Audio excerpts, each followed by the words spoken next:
En una tierra tropical húmeda de pie de montaña, donde llueve todo el año, reinó Pacal el Grande. El Grijalba, el Usumacinta, el Chico y el San Pedro rodean Palenque.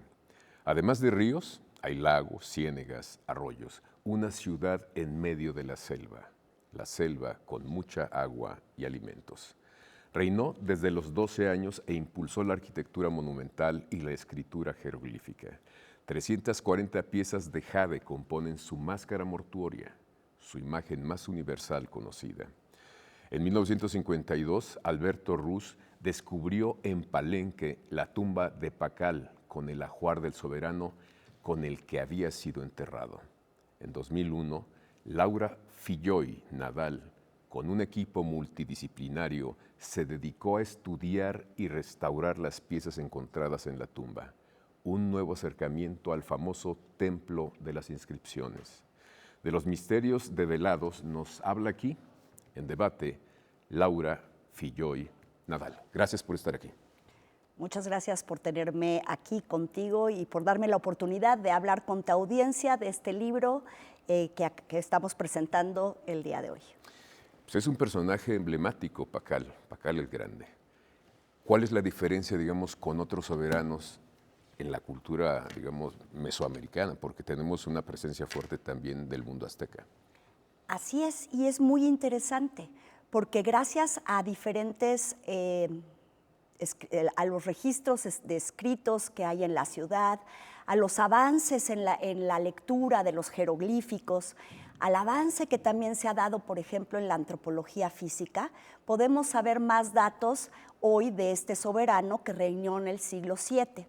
Anteriormente era más fácil saber de los soberanos mexicas porque existían registros del siglo XVI e incluso teníamos fuentes de aquellos que conocieron, por ejemplo, a Moctezuma y que hablaban de su personalidad, que lo describían físicamente. Sin embargo, para los mayas esto no es así. Y en el caso de Palenque y en la época del reinado de Pacal el Grande, lo que sucede es que también había una serie de artistas que plasmaron en los muros y en los monumentos retratos del gobernante. Es decir, hasta lo podemos conocer un poco más de cerca, quizás casi como de carne y hueso, porque lo vemos no solo en su esqueleto, como con otros soberanos dignatarios que conocemos, sino en este caso lo vemos actuando en diferentes edificios y en diferentes momentos de su vida. Sin embargo, la arquitectura realmente llama mucho la atención porque es construir una ciudad en medio de la selva. Tuvo muchas dificultades. ¿Cuántos años tardó en construir las evidencias que tenemos de su reinado?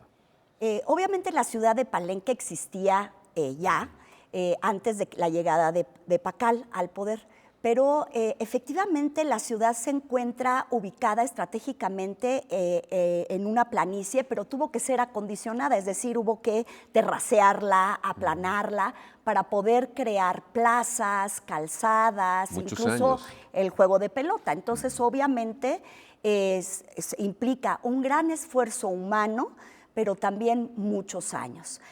Pacal reinó durante muchos años, dicen las escrituras, que llegó al trono cuando tenía 12 años.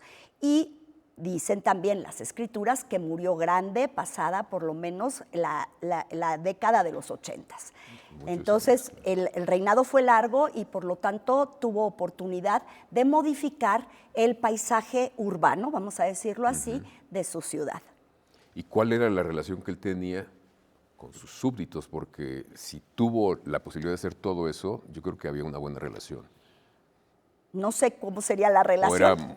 No sé cómo sería la relación. Lo que sí podemos decir es que tenía una estructura, reinaba tenía un territorio amplio, no solamente la ciudad de Palenque, sino era un territorio amplio con otras ciudades que estaban bajo su dominio.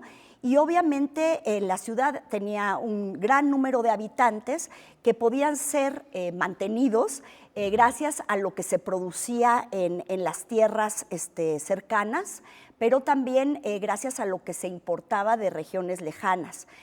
También existe en la ciudad una serie de evidencias que son las residencias, por ejemplo, de la élite, lo cual nos habla, y son residencias complejas, que nos hablan de una diferenciación social bastante grande entre la población que habitaba Palenque. Y también hay evidencia, supongo, del comercio que tenían, por ejemplo, con el centro del país, ¿no?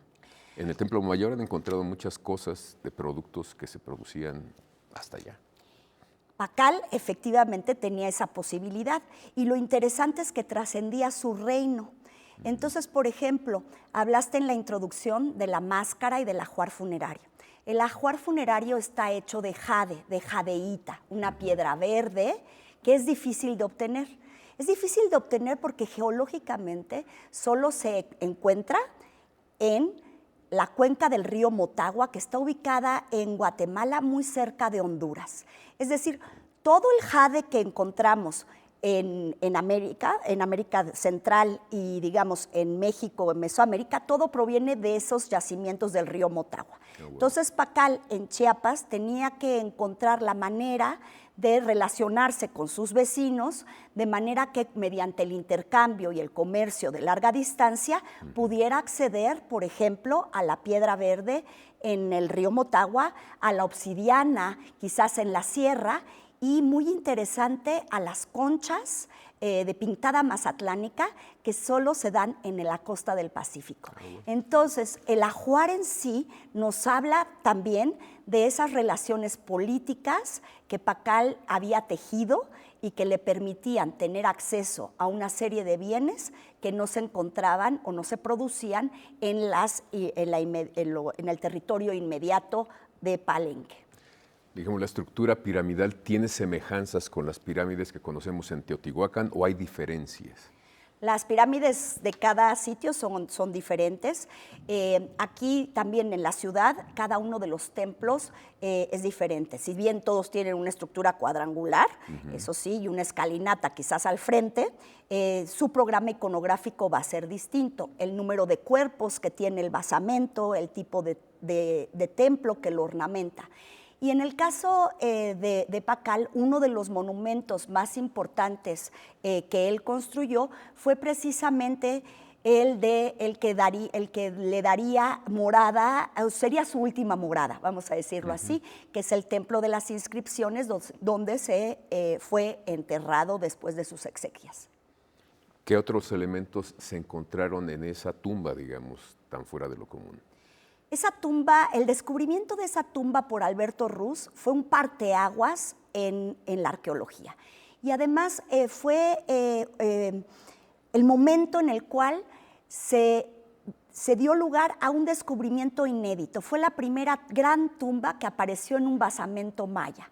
Eso trastocó y transformó la manera de pensar sobre las costumbres funerarias mayas. Entonces, es un descubrimiento muy, muy importante, significativo, porque nos muestra que esos grandes basamentos, al igual que otros en el mundo, por ejemplo, entre los egipcios, contenían en su interior recintos funerarios o incluso que fueron construidos para honrar la memoria de quien está enterrado ahí. Y ese es el caso, por ejemplo, del Templo de las Inscripciones. Y la estructura misma nos habla, ¿tiene alguna leyenda, digamos, que lo sustente? ¿Por qué está hacia abajo? ¿Por qué tiene ciertas formas? ¿Por qué el acompañamiento del ajuar completo o los elementos que llevaba tiene algún sentido? Sí, es todo el edificio, es un programa iconográfico complejo. Desde el lugar donde fue ubicado, en la parte norte de la ciudad, está relacionada con el mundo de los muertos, por un lado. Después el basamento tiene 9 cuerpos hacia arriba y después hay 13 cuerpos hacia abajo, que son los pisos del inframundo. Pero además de eso, está construido con un material de piedra caliza, la parte, digamos, interna, pero no es cualquier piedra caliza, está llena de fósiles marinos. Eso ubica ya el mismo sepulcro digamos, en un ambiente acuático, el ambiente del inframundo. Pero además, antes de construir el basamento, se excavó la roca madre y ahí fue donde se colocó el sarcófago. Es decir, que el sarcófago y el individuo enterrado se encuentran instalados, digámoslo así, ya en el inframundo, no en el mundo de los vivos, sino en el inframundo. Y además hay un programa iconográfico en todo el templo que nos va guiando sobre la importancia de Pacal, sobre determinados momentos. El templo superior está ornamentado con las pilastras con algunos de sus antepasados. Hay un conducto de piedra que va desde una de las columnas y baja y va transitando en una forma, digamos, serpentiforme hasta el mismo recinto. Es la comunicación, digamos, entre el inframundo y el supramundo, el mundo celeste. Entonces es muy interesante que el cuerpo, el soberano, está enterrado en este inframundo, pero además está acompañado de diferentes elementos y diferentes insignias que también tienen un significado. Y eso es precisamente su ajuar funerario. Y tiene contacto entonces con la vida normal. Es decir, también él está, digamos, en un proceso de comunicación perpetua y él sigue rigiendo, ya no como soberano, sino ya transformado en una deidad, sigue rigiendo sobre el mundo de los hombres. Uh-huh. Cambia todos los conceptos o las cosas que se habían planteado, por ejemplo, en la escuela norteamericana sobre los estudios del mundo maya, lo modifica el estudio que hiciste tú de manera multidisciplinaria, ¿no fue, digamos, desde una perspectiva? A mí me gusta mucho retomar los trabajos anteriores. Creo que para poder dar ideas nuevas hay que conocerlas, aquellas que ya se hayan producido anteriormente, y después construir sobre ellas y hacer una nueva propuesta. Entonces, ¿qué es lo que sucede? Que este descubrimiento de arqueología no solamente es el único que es trascendental en este estudio, sino también está acompañado, por ejemplo, del estudio epigráfico, es decir, de lo que nos dicen las escrituras. Y ese ha tenido un desarrollo muy interesante y que se ha, avanzado vertiginosamente en las últimas décadas. En los años 50, en el momento de la aparición, durante la excavación y de la aparición, por ejemplo, del sarcófago, no había muchos elementos o no se conocían muchos elementos de la escritura maya. Esto, por supuesto, ha cambiado en los últimos años. Y también en las primeras décadas hubo diferentes escuelas que hacían sus lecturas separadas y estaba la escuela rusa que no se hablaba con la americana que no se hablaba con la mexicana, y entonces pues eso nunca ha sido bueno porque cada uno va por su lado y siempre, lo que nos muestra la experiencia es que el trabajo colaborativo siempre es mejor. Entonces, ¿qué ha sucedido últimamente? Es que efectivamente hay una gran comunicación entre los investigadores jóvenes. De hecho, tienen blogs donde cada día van cambiando algo nuevo que descubre uno y el otro lo debate, lo rebate y dice que no es verdad, o sí y lo aplican, ¿no? Entonces, es algo que está construyéndose en el día a día. Y por otro lado, hay una controversia, efectivamente, entre la edad y, por ejemplo, que nos dicen las escrituras del personaje, y por otro lado, lo que nos habla sus restos físicos, su esqueleto, ¿no? Y en el caso del esqueleto, pues también desde los años 50 hasta ahora ha habido un avance en la antropología física que nos permite acercarnos mucho más a tratar de tener una edad, digamos, más certera que lo que sucedía en los años 50. Entonces, lo que hay que hacer y lo que yo hice es ver lo que se hizo desde, en el origen, entenderlo con el filtro, vamos a decirlo así, de su época, y después tratar de una mirada de Laura actual, ver lo que se sabía y lo que ahora podemos aportar. Qué interesante. Tenemos que ir a un corte y regresamos contigo, Laura. Perfecto.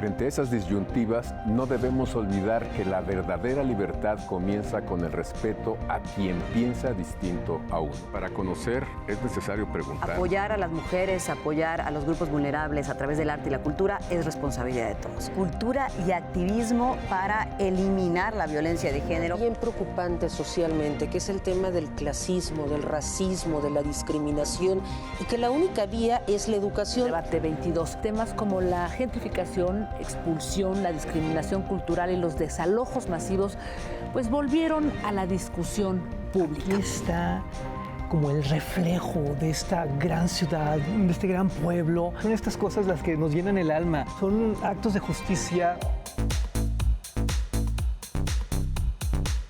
Por si las moscas, vamos a hablar del Festival Internacional por la Diversidad Sexual, que este año cumple su edición número 36, 15 años del Museo Universitario de Arte Contemporáneo, y me acompaña para eso su directora Amanda de la Garza. Vamos a hablar del más reciente libro del escritor Juan Villoro, me refiero a La figura del mundo.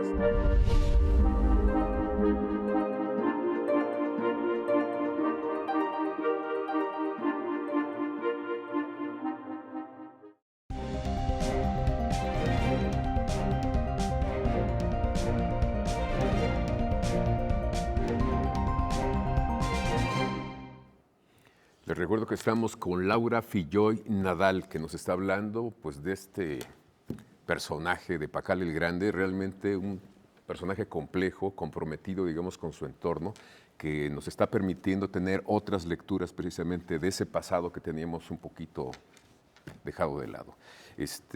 Nos hablaste ya de los materiales que traían de otras partes. Ese trabajo de materiales tampoco creo que haya sido algo muy sencillo. Seguramente un equipo de personas se dedicaron a tallar, por ejemplo, la máscara, en adecuar las piedras a la forma que querían darle, y también a toda esa escritura que está en el Templo de las Inscripciones. Supongo que es trabajo colectivo o fue un artista o una persona. ¿Sabes algo de esto? Sí, y para poder lograr estos objetos que podemos apreciar ahora en el Museo de Antropología o en el Museo de Sitio de Palenque, cuando observamos los relieves que decoran los diferentes edificios y observamos también la dificultad o lo complejo que es la escritura, tenemos que pensar quiénes hicieron esto.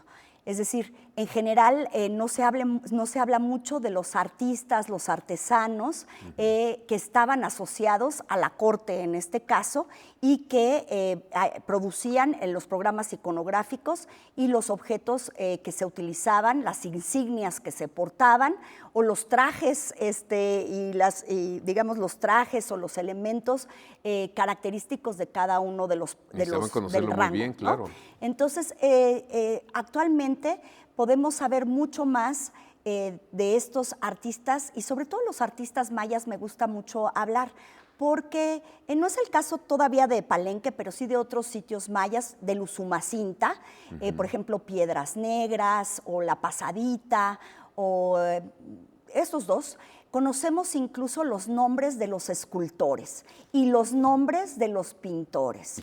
Entonces, eso es muy interesante porque firmaban la obra. Wow. Entonces, gracias a eso sabemos, por ejemplo, que hay un dintel que se fue hecho, es el retrato de una señora y en ese participaron 2 artistas. Y uno de esos también hizo uno de los tronos de Piedras Negras. ¿Eso qué quiere decir? Que era un trabajo colaborativo, primero. Y muy segundo, especializado, no muy cualquiera. especializado, pero también que los artistas iban de corte en corte. Es decir, como los artistas de las cortes europeas que se dedicaban a hacer los retratos y o las pinturas y decoraciones de los palacios en Europa, también aquí, ¿no? Y en el caso de Palenque, por ejemplo, los retratos de Pakal, porque son retratos, porque lo podemos reconocer. Hay muchas veces que reconocemos a Pakal por los relieves, porque tienen su nombre, ¿no? Está su nombre en glífico.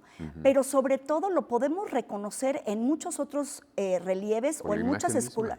porque tiene unos rasgos físicos específicos, pero no solo eso, sino que siempre se le retrata con una serie de atributos, con unos rasgos que vamos a decirles que se le llaman idiosincrásicos, es decir, que van definiendo la persona, es decir, cuántos aretes tengo yo, el tipo de peinado, tus lentes, tu traje, es decir, eso te va definiendo como persona. Y el Pakal siempre usa los mismos atributos, usaba un peinado muy característico, tenía, digamos, una tonsura o se había hecho un corte de cabello que tenía una parte sin cabello, ¿no? Utilizaba unos portamechones de jade donde se ponía sus mechoncitos, usaba unas orejeras diagnósticas, etcétera. Pero también su físico era importante. Entonces, me gusta mucho hablar de esto que se conoce poco. En general hablamos de la cultura maya. Así como en bloque en general, ¿cierto? Y esto es porque no conocemos o no conocíamos a los creadores. Pero yo creo que una cosa que debemos comenzar a hacer es ponerlos al nivel de aquellos artistas que reconocemos hoy, tanto de México, hablamos de Diego Rivera, de Frida Kahlo, de Gabriel Orozco, de diferentes artistas, pero no hablamos, digamos, de estos artistas del pasado. Entonces creo que hay que comenzar a reconocer su individualidad y sobre todo porque los escribas y aquellos que trabajaban con el pincel, eran dos generalmente, ¿verdad? Tenían un lugar reconocido en una estructura porque realizaban un trabajo importante para la corte. Sin duda alguna. Y en el caso del mundo maya, pues lo hacían en piedra, lo hacían a través de unos murales. Se hacía en piedra, se trabajaba el estuco. El estuco es una mezcla de una argamasa, es decir, una pasta hecha de cal y arena, y se hace como un alma de piedra y después se va modelando con esta pasta de cal y arena. Y además se pintaba. Estaba pintados, digamos, al fresco con diferentes pigmentos. Los relieves se trabajaban en piedra caliza, que es una piedra fácil de trabajar, con otros instrumentos líticos y también se pintaban. La cerámica también se pintaba con pinceles. Hay algunos vasos incluso donde se ve al artista o al escriba, vamos a decirlo así, que tiene sus implementos para trabajar la madera y trabajar, por ejemplo, la pintura. Entonces es interesante que aquel que escribía tenía que saberlo hacer en diferentes medios. Quizás había un especialista para cada uno de los medios. A lo mejor había el que escribía en piedra, el que pintaba y el que escribía en madera, ¿no? Entonces es interesante pensar también en una colaboración sobre aquel que tenía el conocimiento de la escritura, que era compleja, con también aquel que tenía la habilidad y la maestría para poder hacer imágenes pintadas en los vasos mayas, que son espectaculares, o en las pinturas de los muros. Pues son cosas técnicas también muy complejas y muy bien realizadas porque han sobrevivido al paso de los años, ¿eh? Han sobrevivido al paso de los años y eso es algo interesante que también me gustaría retomar de la máscara. La máscara, por ejemplo, tallar el jade es complejo. El jade es una materia que es dura, es tan dura casi como el acero, y hay que imaginársela que la tallaban utilizando otras piedras, ¿no? Y después la tenían que pulir y pulir y pulir para obtener esas superficies pulidas, brillantes y tersas, ¿no? Y lo impresionante de la máscara que hoy conocemos, que es el rostro, el último rostro, vamos a decirlo así, de Pakal, ese rostro lo conocemos gracias a otros especialistas que el día de hoy no hemos hablado, que son los restauradores. Los restauradores que tienen a su cargo la conservación de todas las herencias culturales de nuestro país. Y ellos no solamente trabajan y estudian sobre cómo se hacen los objetos, cómo se transforman los materiales para crear un objeto, sino también cuáles son las transformaciones que sufren todo clase de materiales por el tiempo, por el contexto en el que están guardados, por el contexto que están enterrados. Y si a esto sumamos aquellos esfuerzos para conservar lo que ya se excavó, que serían, por ejemplo, las edificaciones, donde también entran otras áreas de la conservación, por ejemplo, la conservación de monumentos, pues da pie a tener espacios que pueden ser apreciados, por ejemplo, los objetos de museo, pero también visitados y disfrutados como los sitios arqueológicos. Hay una cosa que me llamó la atención de la tumba de Pakal y es que la máscara se encontró a un lado, ¿no? Así es, y eso tiene que ver, Ajá. esto tiene que ver precisamente y muy posiblemente con los procesos de descomposición que sucedieron al interior del sarcófago. Hay varias teorías. La tenía puesta. Sabemos que la tenía puesta porque cuando se excavó en 1952 el esqueleto, aparecieron restos de la máscara o de las teselas de los pedacitos de mosaico sobre el rostro.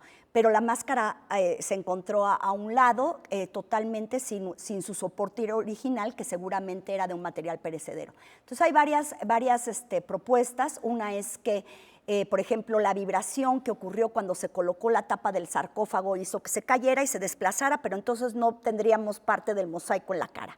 Otra posibilidad es que los procesos de transformación que sufre un cuerpo cuando se va esqueletizando hayan también contribuido al movimiento.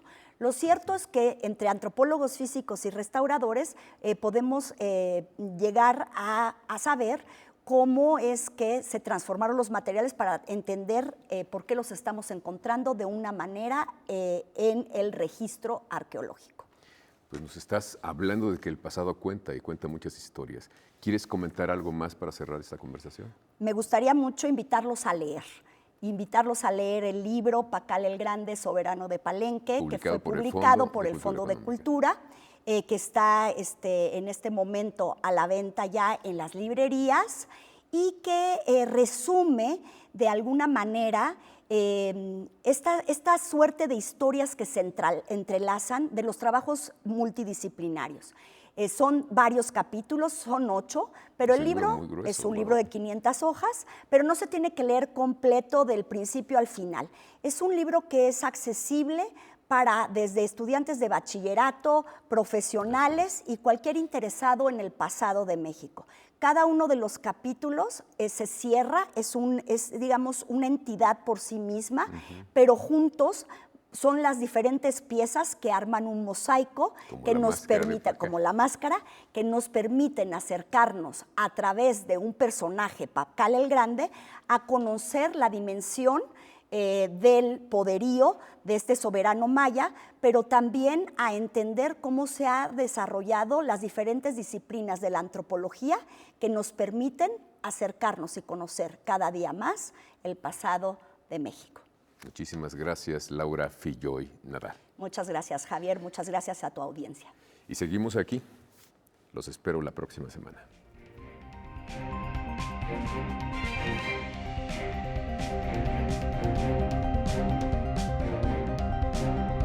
Thank you.